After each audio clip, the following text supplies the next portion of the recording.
தேவனே என் விண்ணப்பத்தில் என் சத்தத்தை கேட்டருளும். என் சத்தத்தை கேட்டருளும். சத்தத்தை கேட்டருளும். சத்ருவால் வரும் பயத்தை நீக்கி என் பிராணனை காத்தருளும். ஸ்தோத்திரம். இന്നത്തെ அல்லேலூயா அல்லேலூயா செய்தியின் தலைப்பு, தேவனே சத்ருவால் வரும் பயத்தை நீக்கி என் பிராணனை காத்தருளும். ஸ்தோத்திரம். என் விண்ணப்பத்தை கேட்டு சத்ருவால் எனக்கு வர்ற பயத்தை நீக்கி என் பிராணனை என்ன செய்யும்? காத்தருளும். ஸ்தோத்திரம். அல்லேலூயா. சத்ருக்கள், அல்லேலூயா, இங்க இருக்கிற நம்ம ஒவ்வொரு பேருக்கும் சத்ருக்கள் ஒண்ணு. ஸ்தோத்திரம். சத்ருக்கள் இல்லாத ஒரு மனுஷனும் இன்னைக்கு பகல் வேளை இங்க இல்ல. ஆனால் நம்முடைய சத்ருக்கள் மனுஷன் அல்ல. ஸ்தோத்திரம். அல்லேலூயா. அதுதான் ஒரு விஷயம். நம்முடைய சத்ருக்கள் மனுஷன் அல்ல. அல்ல சங்கீதக்காரனாய் தாவீது திட்டமா பேசுகிற, தேவனே என்னுடைய விண்ணப்பத்தை என்ன செய்யணும்? என் சத்தத்தை கேட்கணும். ஸ்தோத்திரம். அல்லேலூயா. அப்போ நம்முடைய சத்தத்தை கேட்கிற ஒரு தேவன் உண்டு. அல்லேலூயா. தாவீது சொல்லுகிறார். அல்லேலூயா. அப்ப தேவன் நம்முடைய சத்தத்தை கேட்கிற தேவனாய் இருக்கிறது. எத்தனை பேருக்கு விசுவாசம் உண்டு? ஆண்டவரே, என்னுடைய பாடுகளிலும் என்னுடைய துன்பங்களிலும் என்னுடைய சத்தத்தை கேட்டு எனக்கு பதில் தருகிற ஒரு தேவன் உண்டு என்று நம்புகிறவங்க ஒரு ஸ்தோத்திரம் சொல்றாங்க. அல்லேலூயா. ஒரு அல்லேலூயா சொல்லுங்க. அல்லேலூயா. நான் பாடுபடும்போ, நான் கஷ்டப்படும்போ, நான் துன்பப்படும்போ, வியாதிப்பட்டு இருக்கும் போது, பராணப்பட்டு இருக்கும் போது, அல்லது ரொம்ப மோசமான கண்டிஷனில் போகும்போது நம்முடைய சத்தத்தை கேட்டு நமக்கு பதில் தருகிறார் ஒரு தேவன் உண்டு என்ற வார்த்தை திட்டமா பேசுகிறது. ஸ்தோத்திரம். தாவீது தம்முடைய வாழ்க்கையில் கஷ்டங்களும் நஷ்டங்களும் பாடுபட்ட நேரத்தில் ஆண்டவருடைய சமூகத்தில் பாடிய சங்கீதம் என்று 64 சங்கீதத்தை குறித்து பேசுகிறது. அவர் ஆண்டவருடைய சமூகத்தில் பாடி, தேவனே என்ன செய், என்னுடைய சத்தத்தை கேட்டு என்னுடைய விண்ணப்பத்துக்கு என்ன செய்யணும்? பதில் தரணும். அல்லேலூயா. அல்லேலூயா. சத்ரு என்னை மேற்கொள்ளாமல் சத்ருவினுடைய பயத்தில் இருந்து எனக்கு பரிபூர்ணமான ஒரு விடுதல் நீரே தந்தருளும் என்று சொல்லி தேவனுடைய சமூகம். சத்ரு நம்மளை பயப்படுத்தும். என்ன செய்வாரு? சத்ரு நம்மளை பயப்படுத்தும். பயம் இருக்கிற எத்தனை பேர் இங்கே இருக்கிறார்? தாவீது சொல்லுகிறது, சத்ரு நம்மளை மேற்கொள்ளும் போ நமக்கு பயம் உண்டாகிறதுக்கு வாய்ப்பே உண்டு. யாருடைய என்கிற வாழ்க்கையில் ஒரு பயம். நேரமே ராத்திரி கேரளாவில் ராத்திரி 10 மணி இருக்கு ஒரு வீட்டில், நானும் வைஃபும் கூட போகிற நேரத்தில் அந்த சகோதரன் 3 வருஷங்களாய் அல்லேலூயா அது ஹாஸ்பிட்டலில் போய் செக்அப் நடத்தி பல விதமான வியாதிகள் உண்டு என்று சொல்லி இப்படியே மெடிசின் கொடுத்துட்டு இருக்கிறது. இவர் அதை வாங்கி தின்னு இவருக்கு மரண பயம் ஆயிடுச்சு. ஸ்தோத்திரம். 33 வயசாய ஒரு சகோதரன், 33-35 வயசு இருக்கு, ஒரு பெண் பிள்ளை இருக்கு. ஸ்தோத்திரம். அல்லேலூயா. அவருக்கு ஒரு மரணத்துக்கு ஏற்ற பயம் வந்துடுச்சு. ஆனா நல்லபடியா வேலை எடுத்துட்டு இருந்தவன், அல்லேலூயா, மனைவியை நல்லபடியா பார்த்து பிள்ளைகளுக்கு நல்ல சாப்பாடு போட்டு நல்லபடியா குடும்ப வாழ்க்கை வந்துட்டு இருக்கும் போது திடீர்னு அவர் என்ன படுத்திட்டேன்? பயப்படுத்தி விட்டுட்டேன்.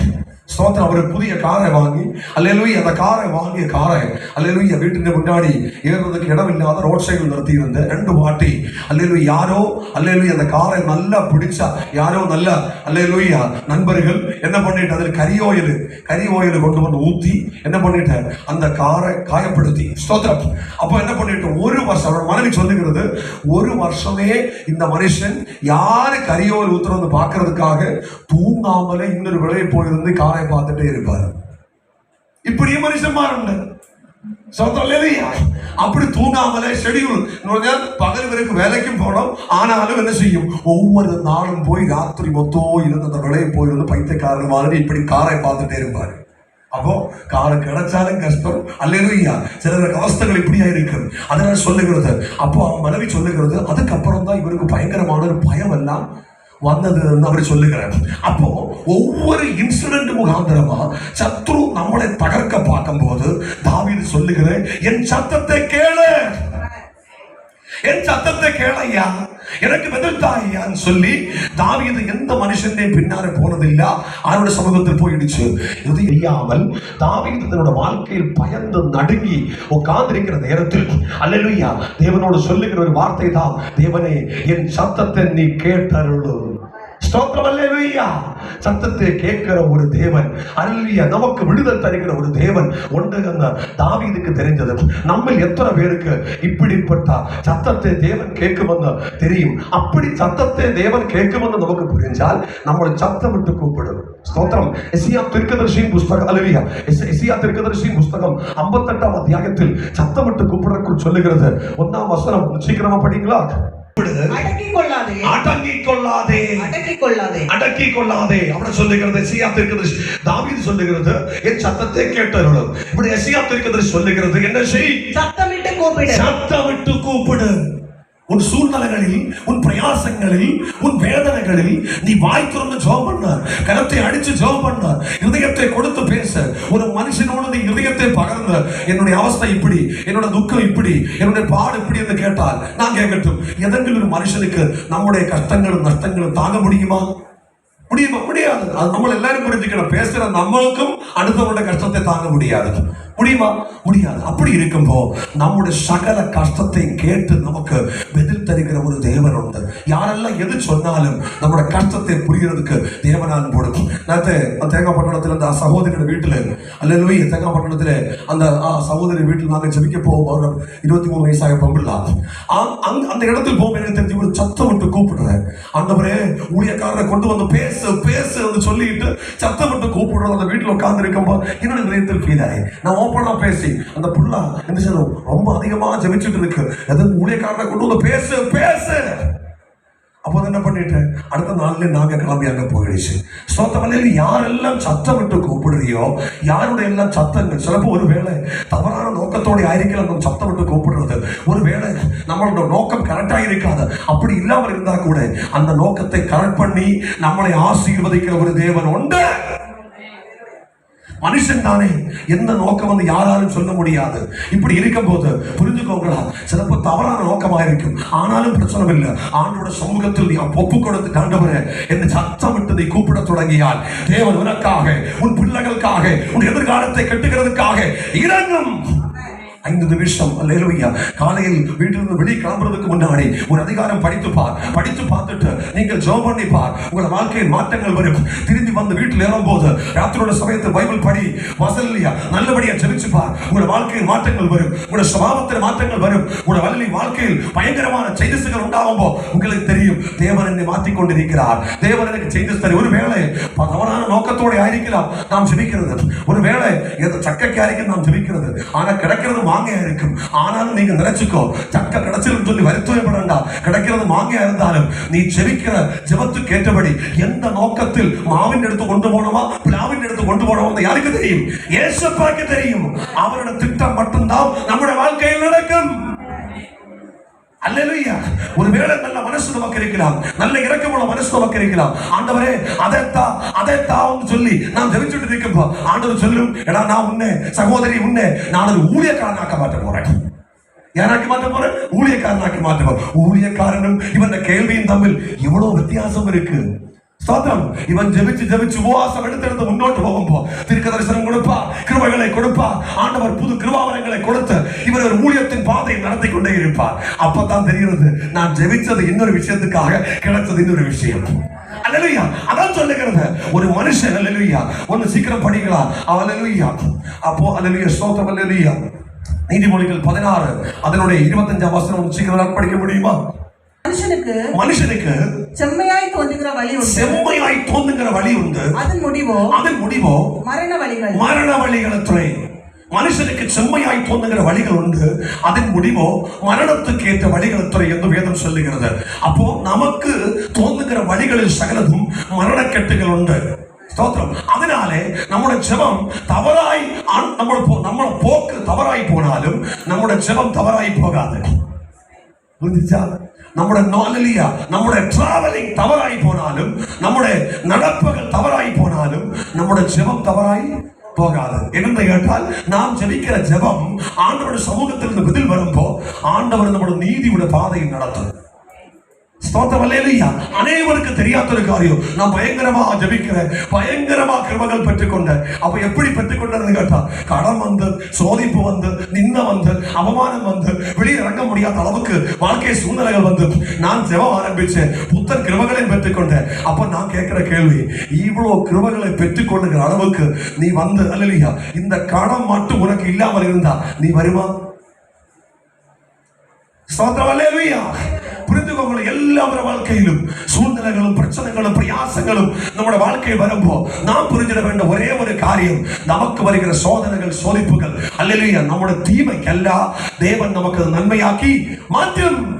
அவன் நம்மளை ஆசீர்வதிப்பார். ஒருபோதும் தேவன் நம்மளை என்ன செய்ய மாட்டாரு, கைவிடவே மாட்டாரு. பவுலோஸ் ஏசப்பாவிடத்தில் காரியம் சொன்னாரு, இந்த ஊசியை நீ எடுத்து மாற்றி விடணும்னு சொன்னாரு. 3 மாட்டி ஜெபம் பண்ணி அந்த வேதம் சொல்லுகிறது. அல்லேலூயா. பவுலோஸ் ஜெபம் பண்ணிட்டு இருக்கும்போது ஏசப்பா ஒரே ஒரு வார்த்தை சொன்னாரு, பலவீனத்தில் திகைத்து வருகிறார், என்னுடைய கிருபை உனக்கு போதும். இதை மாற்றுகிறதுக்கு நீ பேசாதே, இதிலும் திகவுள்ள ஒரு வல்லமை நான் உனக்காக அனுப்ப போகிறார். இது மாற்றுவதற்கு அதுக்கு அர்த்தம் இதை மாற்றுகிறதுக்கு அல்ல தேவனுக்கு பிளான். இவரை என்ன செய்யணும், அல்லேலூயா, அடுத்த லெவலில் என்ன செய்ய, பரிசுத்தப்படுத்தி கொண்டு போனோம் தேவன் ஆசைப்படுகிறார். ஸ்தோத்திரம். அல்லேலூயா.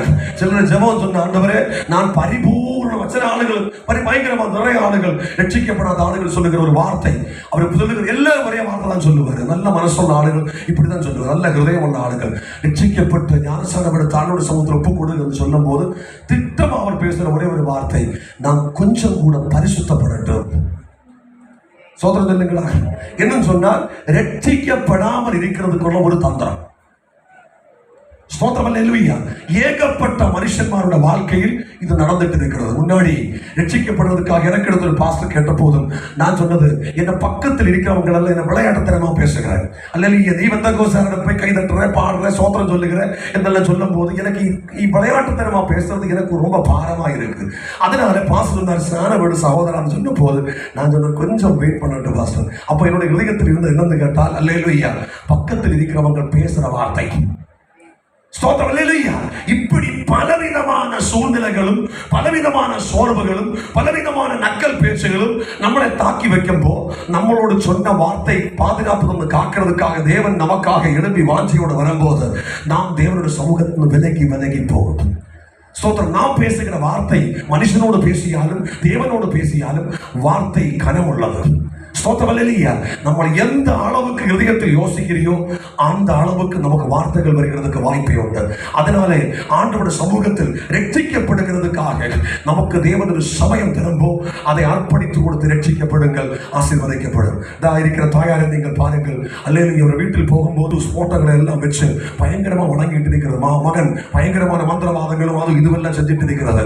நான் அவர்கள் சொன்னார், தாயாரே நீங்க ரட்சிக்கப்படணும், ரட்சிக்கப்பட்டு உறுதியாய் ஆண்டவருடைய சமூகத்தில் இருந்தால் இந்த பிரச்சனத்தில் பரிபூர்ணமாய் முடிவு வந்து. உடனே அவர் சொன்னார், அதை ஏற்றுக்கொண்டார். அப்படி ரட்சிக்கப்பட்டு ஞானஸ்நானம் எடுத்து ஆண்டவருடைய சமூகத்தில் வந்தால், அப்படிப்பட்ட முடிவு என்னோட குடும்பத்தில் வந்தால், எனக்கு இந்த விளக்கம் வேண்டாம், விக்கிரகமும் வேண்டாம் என்று வார்த்தை சொன்னாரு. அதுக்கு அர்த்தம் வந்து சொன்னால், இத்தனை வருஷமா விடுவிக்காத விக்கிரகங்களுக்கு இனி நம்மளை விடுவிக்க முடியுமா?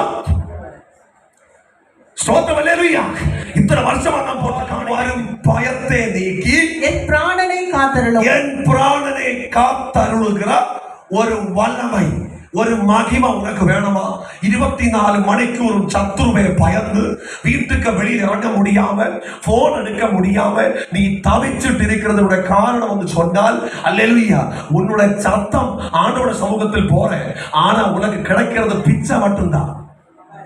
என்ன கிடைக்கிறது? ரட்சிக்கப்படு, ஞானஸ்நானம் எடு, ஆண்டவருடைய சமூகத்தில் உறுதியாகும் சொன்னப்போ நீ பேசுகிற வார்த்தை மனுஷனுக்கு ஒருவேளை அன்பாய் இனிமையாய் இருப்பாரு. ஆமென். ஸ்தோத்திரம். நல்லா இரு சகோதரன், நல்லா இரு சகோதரன் சொல்லு.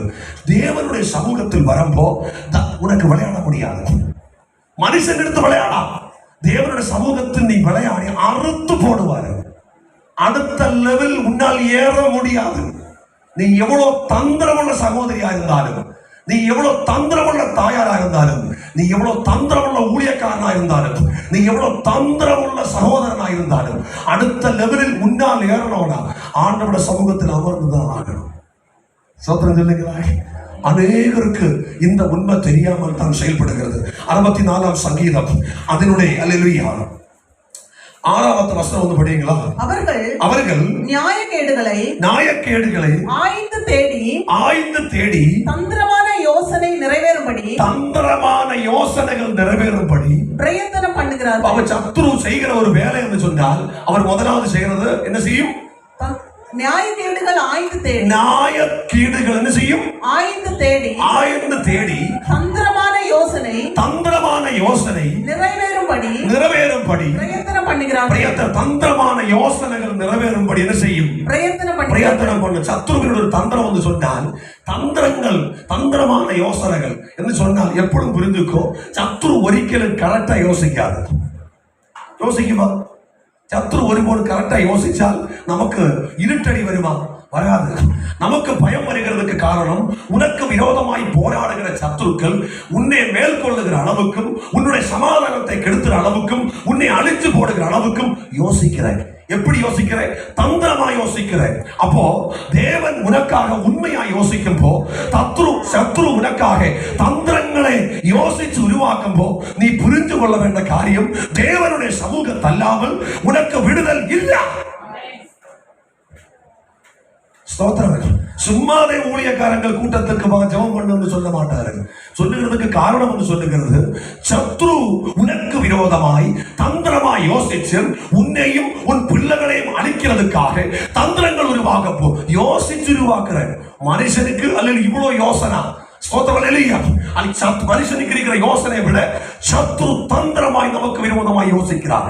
எப்படிடா இவனை கமத்தலாம், எப்படிடா இவனை தகர்க்கலாம், இப்படி சத்ரு நமக்கு விரோதமாய் யோசிக்கும் போது சத்ருவின் யோசனைகளை தெரிந்து கொண்டு உணர்வதற்காக எத்தனத்தோളം ஆண்டவருடைய சமூகத்தில் நாம் அமர்ந்து போக வேண்டி வரும். அல்லேலூயா. 1 பேதுரு சொல்லுகிறது, ஒரு மனுஷன் பிசாசுக்களை ஜெயிக்கிறதுக்காக தேவனுடைய சமூகத்தில் தாழ்த்தி ஒப்புக் கொடுக்க வேண்டும். யாரெல்லாம் தாழ்மையோடு கூட தேவனுடைய சமூகத்தில் ஒப்புக் கொடுக்கிறியோ அவனுக்கு தேவன் கிருபையை அணைக்கிறார்னு சொல்லுகிறது. பெருமை உள்ளவங்களோடோ தேவன் என்ன செய்வாரு? எதிர்த்து நிற்பாரு. ஆனா தாழ்மை உள்ளவருக்கோ கிருபை அணைக்கிறார்னு சொல்லுகிறது. எத்தனை பேருக்கு பரிபூர்ணமாய் தாழ்மை உண்டு? நேரமே அல்லது என்னுடைய ஒரு சொந்தக்கார வீட்டில் போயிருந்த ஒரு வீட்டு ஜெபம் நடந்தப்போ கேரளாவில் அந்த இடத்தில் நான் ஜெபித்து சொன்ன காரியம், உங்களுக்கு ஆசீர்வாதம் வேணுமான்னு கேட்டேன். அவர் சொன்னார், ஆசீர்வாதம் வேணும். எப்படிப்பட்ட ஆசீர்வாதம் யோசிக்கிறதுன்னு கேட்டேன். அல்லேலூயா. எத்தனையோ வருஷங்களாய் ரட்சிக்கப்படுகிறதுக்கு தேவன் அவர் சான்ஸ்களை தந்த, நீங்க ரட்சிக்கப்படாமல் இருக்கிறதுக்கு காரணம் என்னன்னு கேட்கும் போது அவருக்கு வார்த்தைகள் இல்ல, பதில் இல்ல. நீ கொஞ்சம் கூட உரிமையா கேட்டா சொல்லு, அந்த பாஸ்து தான், இந்த பாஸ்து தான், இவரு தான், அவர் வந்து இப்படி காட்டி. ஆனா வேற யாரை குறிச்சு ஒன்றுமே பேச மாட்டாரு. மற்றவரெல்லாம் கவர் கொடுத்துட்டு போறவங்க, அவர் நல்ல ஸ்டாண்டர்டா வந்து கவலை கொடுத்துட்டு ஒரு ஹாய் சோத்திரம் சொல்லி போகும். பாஸ்டர்மாரெல்லாம் கஷ்டம் நஷ்டம் தெரிஞ்சு போய் உட்கார்ந்து இருந்து ஜெபம் பண்றோம். அப்போ எப்பொழுதும் ஈஸி உள்ள ஒரு மனுஷன் மேல பழிகளை போடுறது மக்களுக்கு ஈஸி ஆகும். சோத்திரம். சரிதான் நான் சொல்லுகிறது. நான் ஏகப்பட்ட இடங்களில் பார்த்திருக்கு, நிறைய இடங்களில் பார்த்திருக்கு. அதனால இவர் அடுத்த சென்டென்ஸ் இருத்தி கேட்டா கரெக்டா சொல்லுவாரு, அது அல்லது அவர்னால இப்படி ஆச்சு, இவன் இடம் நீ ஒருத்தனால இப்படி ஆச்சு இல்ல, சொந்த புத்தியினால நீ அழிகிறது, சொந்த சுபாவத்தினால நீ அழிகிறது. சுபாவத்தை மாற்று, நீ தப்பிக்கப்படும். ஒற்றை அடிக்க ஒருத்தர் 18 குத்தி கட்டு கொடுத்த மனுஷனாக ஒற்றை அடிக்க எல்லாரும் வாசி பேசுகிற, சண்டி பேசுகிற, எல்லாரும் ஊக்கமா கோவப்படுகிற, நான் அடிச்சு அப்படியே கீழே போட்டுட்டு ரசிச்சுட்டேன். சொந்தம் சொல்லுங்களா? அல்ல, ஒரு மாசம் ஹாஸ்பிட்டல் கிடந்து நானே 3 மாசம் எங்கேயோ ஒரு இடத்துல போய் திருட்டுத்தனமா ஒழிச்சிருந்தேன். சோத்திரம் சொல்லுங்களா? அல்ல, போலீஸ் தேடி வந்து ஓடிட்டேன். சோத்திரம். அல்ல, இப்படி எல்லாம் கதை பேசிய மனுஷன் ஆகும். அப்ப எப்படிப்பட்ட கோபம் எனக்கு இருந்த சுவிசேஷம் என்னை இம்மட்டும் வர மாற்றியது. என்னுடைய சுபாவத்தை மாற்றுகிறதுக்காக நான் தயாராகி. சோத்திரம் சொல்லுங்களா? இனியும் மாற வேண்டி இருக்கு. மாற வேண்டிய தொடர்ந்து முன்னோட்டு போக போக மாற்றிக் கொண்டிருக்கிறார். ஒரு ராத்திரி கொண்டு யாருக்கும் என்ன செய்ய முடியாது, பரிசுத்தமாக ஆக முடியாது. கொஞ்சம் கொஞ்சமா நாம் நம்மளை அர்ப்பணிச்சு கொடுக்கும் போது நம்முடைய வாழ்க்கையில் மாற்றங்கள் உண்டாகும். அல்லேலூயா. ஸ்தோத்திரம். அப்படி இருக்கும்போது அவர் சொன்னார், ஆண்டவரே, என் விண்ணப்பத்தை என்ன செய்யலாம், என்னுடைய சத்தத்தை கூப்பிடுதல்களை கேட்டு நீ எனக்கு பதில் தாரும். அல்லேலூயா. அந்த மனுஷன் சத்தம் விட்டு கூப்பிட்டார். எசேக்கியா தீர்க்கதரிசி புத்தகம் 58ஆம் அதிகாரத்தில் சொல்லுகிறது என்ன பண்ண, நீ சத்தம் விட்டு கூப்பிடு, நீ அடக்கிக் கொள்ளாதே. அல்லேலூயா. கூப்பிடு, நீ அடக்கிக் கொள்ளாதே. அடுத்த பாயிண்ட் 58ஆம் அதிகாரம் அதனுடைய 2வது வசனத்தில் எழுதி இருக்கிறார், எக்காலத்தை போல் உன் சத்தத்தை உயர்த்தி என் ஜனங்களுக்கு அவருடைய மீறுதல்களை. அப்போ சத்தம் விட்டு கூப்பிடுற நீ முதலாவது என் ஜனங்களுக்கு மீறுதல்கள், அவர் செய்கிற தவறை குறித்து, பாவங்களை அவருக்கு போதம் வருத்து. 2 என்ன செய்யணும்? அவருடைய பாவங்களையும். அப்போ தேவன் சத்தம் விட்டு கூப்பிடுகிற பிள்ளைகளுக்கு 1வது மீறுதல் தெரியணும், 2வது பாவம் என்ன செய்யணும், சொல்லிக் கொடுக்கணும். செய்கிற தவறுகளை சொல்லிக் கொடுக்கும் போதாகும் மனுஷனுக்கு மனந்திரம் உண்டாகிறது, மனம் மாற்றம் உண்டாகிறது. சத்தமிட்டு கூப்பிட்டால் தேவனுடைய சமூகத்தில் என்ன செய்யாது, ஆசீர்வாதங்கள் வராது, விடுதலைகள் வராது. அதனால பாவத்தை அறிக்கையிட்டு விடுதலைகளை ஆண்டவருடைய சமூகத்தில் பேச பேசி அமர்ந்திருக்கிற ஒரு தேவ பிள்ளை இருந்தார். அந்த தேவ பிள்ளைக்கு ஆண்டவருடைய சமூகத்தில் இருந்து தாவீது சொன்னபடி அவனுடைய பயத்தை மாற்றி அல்லேலூயா பரிபூர்ணமான விடுதலைகளை கொடுத்து அமைப்பான எதிர்காலத்தை கொடுத்து தேவன் அவனை சந்தோஷமாய் மகிழ்ச்சியாய் வைக்கும் அந்த வார்த்தை சொல்லுகிறது. எத்தனை பேர் நம்புகிறார்? எத்தனை தேவ பிள்ளைகள் நம்புகிறார்? தேவன் தேவனுடைய சமூகத்தில் நாம் அமர்ந்திருந்த நம்முடைய விடுதலைகளையும் பாவங்களையும் புரிய வைக்கும் போது அதை கேட்டு ஒப்புக்கொண்டு ஆண்டவருடைய சமூகத்தில் ஒரு மனுஷன் அமர்ந்திருந்தார், அவனுக்கு விடுதல் வரும். அந்த வீட்டில் அப்ப எனக்கு தெரிஞ்சிருச்சு, அப்போ ஆண்டவருடைய சமூகத்தில் அர்ப்பணிக்கிறதுக்கு இத்தனையும் வருஷமா கூட்டங்களுக்கு போறேன், ஆனா சிஎஸ்ஐயிலும் போறேன், இங்கேயும் போறேன், ஆனா இவருக்கு தேவனுடைய வார்த்தை தெரியாத வார்த்தையை சொல்லி சொன்னாரு. ஒன்னாவது நான் எடுத்தேன் அல்லேலூயா சத்தம் விட்டு கூப்பிடுறதுக்கு காரணமாய் தெரிகிறார் ஒரே ஒரு வார்த்தை அல்லேலூயா. எதனால ஒரு மனுஷனுக்கு சத்தம் வரும்? சத்தம் வரணும்னால் ஒரு மனுஷனுக்கு விடுதலை கிடைக்கணும். விடுதலை கிடைக்கணும்னால் மனுஷன் முதலாவது செய்ய வேண்டிய காரியம் 93ஆம் சங்கீதம் அதனுடைய 14வது வசனம். சீக்கிரம் படி. அவன் என்னிடத்தில் வாஞ்சியாயிருக்கிறபடினாலே அவனை விடுவிப்பேன். ஒன்றாவது ஒரு மனுஷன் விடுவிக்கப்படுகிறதுக்கு ஆதாரமாக இருக்கிறது, அவன் என்னிடத்தில் வாஞ்சியாயிருக்கிறபடினாலே நான் அவனை விடுவிப்பேன். அப்போ வாஞ்சியாயிருக்கிற தேவனுடைய பிள்ளையே விடுவிக்கிறதுக்கு எந்த மனுஷனையும் அல்லேலூயா எந்த மனுஷனையும் சத்திய வைக்க வேண்டாம். ஸ்தோத்திரம். எந்த மனுஷனோட முகத்தைக்கு நீ பார்க்காதே, தேவனுடைய முகத்தைக்கு நீ பாரு. எந்த சுத்தி வயசுல நீ பார்க்காதே. நீ உன்னை அழைத்து கொண்டு வந்தா தேவனுடைய முகத்தைக்கு வாஞ்சையோடு எரிவோடு அர்ப்பணித்து கொடுக்கிறதுக்கு 91ஆம் சங்கீதம் 14வது வசனம் சொல்லுகிறபடி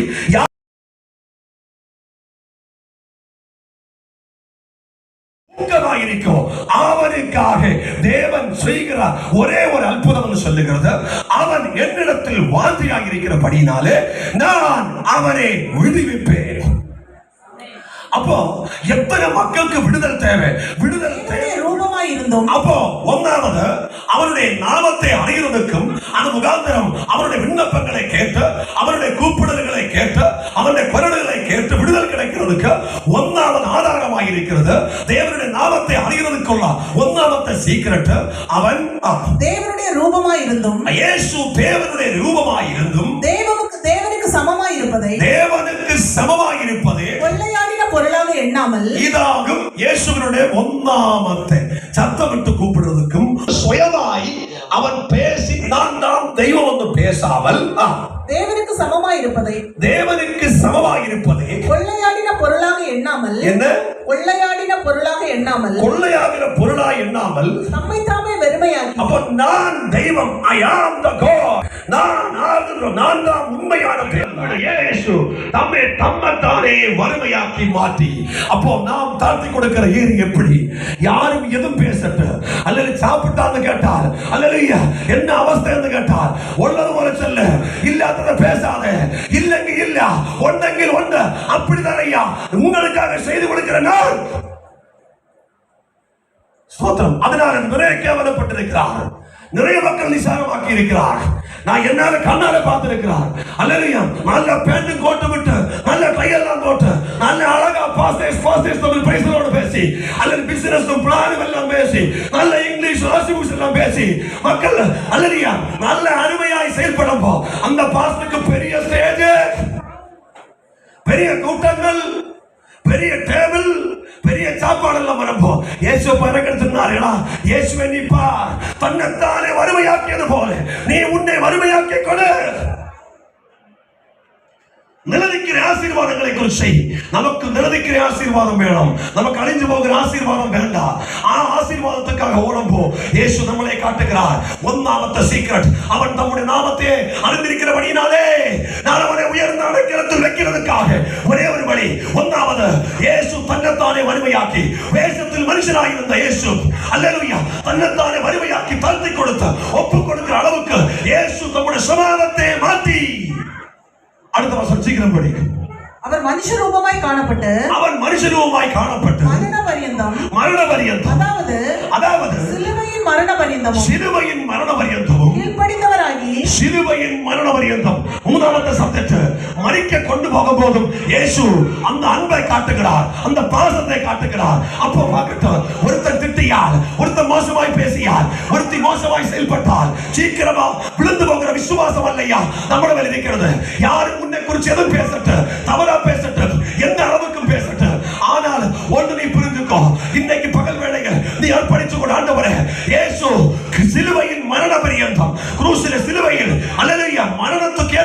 വായിച്ചു പോകുമ്പോൾ അനുസരണമുള്ളവനായിരുന്നു.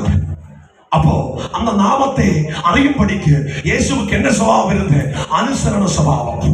வசனத்தை கேட்டு அனுசரிக்கிற சுபாவம். அப்ப நான் கேட்கட்டும், நம்மளோட பேச்சும் இந்த வார்த்தைக்கு நம்ம டிஃபரெண்ட் உண்டு.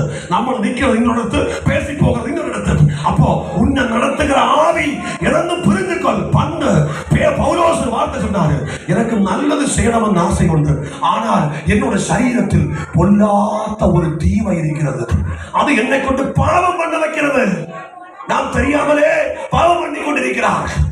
அதனால எனக்கு இயேசுவே புரியல. மற்ற பலரை எனக்கு புரியும், ஆனா இயேசுவை மட்டும் என்னால் புரிய முடியல. அப்படிதான் அனைவரும் உட்கார்ந்து இருக்கிறது.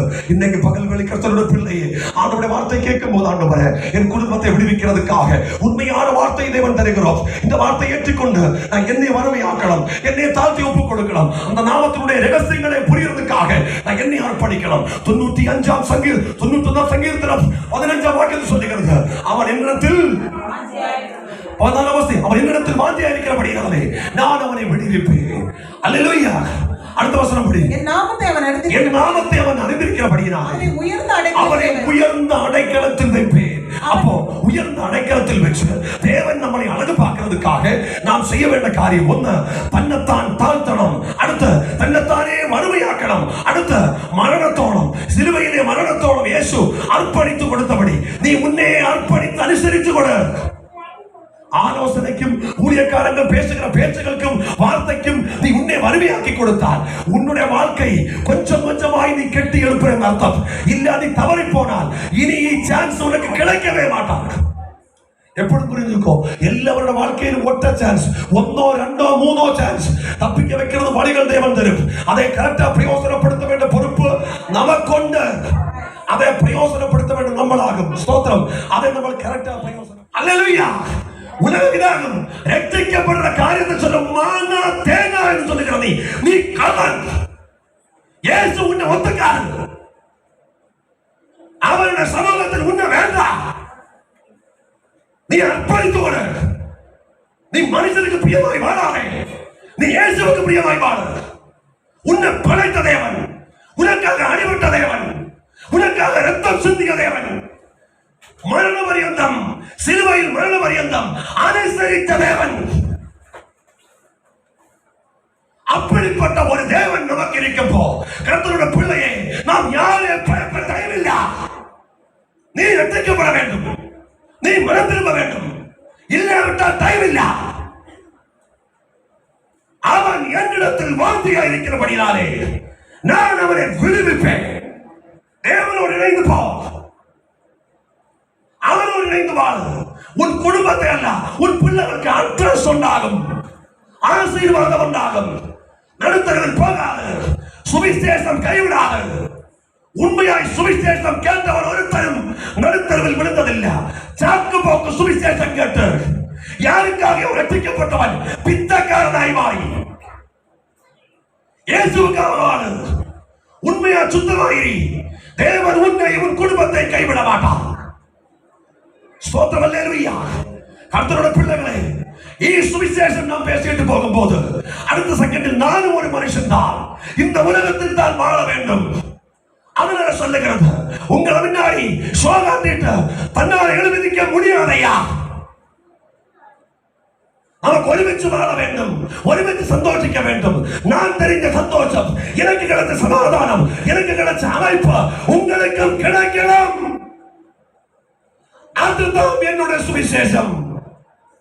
அது உங்களுக்கு தெளிவில்லாமல் இருந்தால் ஆண்டவர் சொல்லி தருகிறது, அவன் என்னுடைய நாமத்தை தெரிந்திருக்கிறபடியினாலே நான் அவனை உயர்ந்த அடைக்கலத்தில் வைப்பேன். அதுதான் தெளிவாய் சொல்லுகிறது. அந்த ரகசியம் தான் இயேசு அனுசரணை உள்ளவனாய் மரணத்துக்கு ஏற்றபடி போகும் போது அனுசரித்து தாழ்த்தி, கஷ்டம் கூடிய போதும், சோதனை கூடிய போதும் எதுவுமே பேசாம, எதுவுமே வரட்டு, எது வந்தாலும் பிரச்சனை இல்லை. இயேசு அமர்ந்தபடி நானும் அமர்ந்திருக்கலாம். எந்த அளவுக்கு இருக்க வேண்டும்? சீக்கிரமா படியாது. ஆதலால் தேவன் எல்லாவற்றுக்கும் மேலாக அவரை உயர்த்தி சிலுவையில் அனுசரணை உள்ளவனாய் இயேசு மாறிய போது எல்லாவற்றுக்கும் மேலாய் இயேசுவை என்ன பண்ணிட்டார்? உயர்த்தி இயேசுவின் நாமத்தில் வானோர் பூதலத்தோர் பூமியின் கீழானவர்களுடைய முழங்கால் யாவும் முடங்குகிறபடி பிதாவாகிய தேவனுக்கு மகிமையாக இயேசு கிறிஸ்து கர்த்தரென்று நாவுகள் யாவும் அறிக்கையிடும்படி எல்லா நாமத்துக்கும் மேலாய நாமம் இயேசு கிறிஸ்துவுக்கு கொடுத்து பிதாவு இயேசுவை உயர்த்தி அப்படி ரட்சிக்கப்பட்ட ஆவிக்குரிய பிள்ளையே, உன்னுடைய பிரச்சனத்தில் உன்னுடைய பிரயாசத்தில் நாங்கள் கடவுளை சிந்திக்கிறியா? உனக்கு விடுதல் வராதா? உன் குடும்பத்துக்கு விடுதல் வராதா? அடங்கி பார்க்கிற உனக்கு, அடக்க உள்ள உனக்கு, அமைதலா இருக்கிற உனக்கு விடுதல் வரும். ஸ்தோத்திரம். அவர் என்னிடத்தில் வார்த்தையாக இருக்கிறபடியினாலே நான் அவனை உயர்ந்த அடைக்கலத்தில் அவன் என்னை நோக்கி கூப்பிடுவார். நான் அவனுக்கு மறு உத்தரவு அருளி செய்வேன். ஆமென். ஹல்லேலூயா. ஒருபோதும் நம்மளை கைவிடுகிற தேவன் அல்ல. ஒருபோதும் அவன் நம்மளை கைவிட்டு போகாது. அவன் நம்மளை ஆசீர்வதிக்கிற தேவன். அவர் நம்மளை கூப்பிடுகிறவனே விசாரமாய் எடுக்கிற தேவன் அல்ல. எப்படிப்பட்ட அளவுக்கு நம்முடைய கூப்பிடுதல்கள் இருக்கிறது நாம் கொஞ்சம் கூட நினைச்சுப்பார். அல்லேலூயா. யோவான் சுவிசேஷம் அதனுடைய 11ஆம் அதிகாரம் அதனுடைய 38வது வசனம் 38 30வது வசனம் ஒரு மனுஷன் சத்தமாய் படியுங்கள். மறுபடியும் தமக்குள்ளே கலங்கி கல்லறை இடத்துக்கு வந்தார். அது ஒரு குகையாயிருந்தது. அதன் மேல் ஒரு கல் வைக்கப்பட்டது. இயேசு கல்லை எடுத்து போடுங்கள் என்று மரித்தவருடைய சகோதரியாய மார்த்தா அவரை நோக்கி ஆண்டவரே இவ்வளவும் நாளே 4 நாளாயிற்றே. இவ்வளவு பிரச்சனை என்ன? சோதனை சொல்லுங்களா? பைபிள் வாசிக்கிறது இல்லாம இதுல நோட் பண்ணி உங்களுக்கு ஒரு செய்தி தந்தா என்ன செகண்ட் தடிங்க. சோதனம் கேட்கிற ஒரே ஒரு கேள்வி, ஆண்டவரே 4 நாளாகி விட்டேன், என்ன பண்ணும்? அல்லையா, நாட்டம் ஆரம்பிச்சுட்டேன், என்ன பண்ணும்?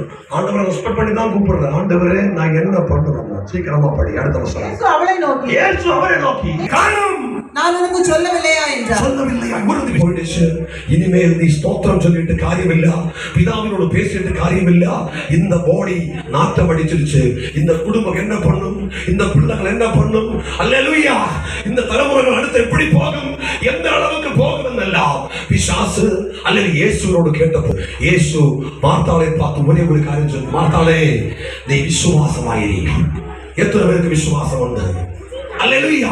எல்லா நாமத்துக்கும் மேலாய நாமம் பிதாவு இயேசுவுக்கு கொடுக்கிறதுக்கு காரணம் இயேசு பிதாவை உறுதியாய் நம்பி யோவான் சுவிசேஷம் படிக்கும் போ, நான் பிதாவிலும் பிதாவு என்னிலும் இருக்கிறதுனாலே நான் எதை கேட்டாலும் பிதாவு எனக்கு செய்து தரும். அப்படி இருந்த தேவ பிள்ளை, நீ இன்னொரு மனுஷன் வேணும், மனுஷன் உன்னுடைய வேலும் இருந்தால் உனக்கு பதில் இல்ல. நீ செய்ய வேண்டிய காரியம், உன்னுடைய ஜாமீன்காரன் பரலோகத்தில் இருக்கிறான். இயேசு சொன்னபடி பிதாவே நான் உன்னிடம் நீ என்னிடம் இருக்கிறதுனாலே நான் கேட்கிறதோ நீ எனக்கு செய்து நான் நம்புகிறோம். லாசரே வெளிவா. இப்படி அதிகாரமாய் இயேசு லாசருடைய கட்ட வைக்கிறதுக்காக, குடும்பங்களுடைய கட்ட வைக்கிறதுக்காக, பிரச்சனைகளுடைய கட்ட வைக்கிறதுக்காக இயேசு அதிகாரமாய் பேசுகிறதுக்கு அவருடைய வெளிப்பட்ட வல்லமை அது சாதாரண வல்லமை அல்ல.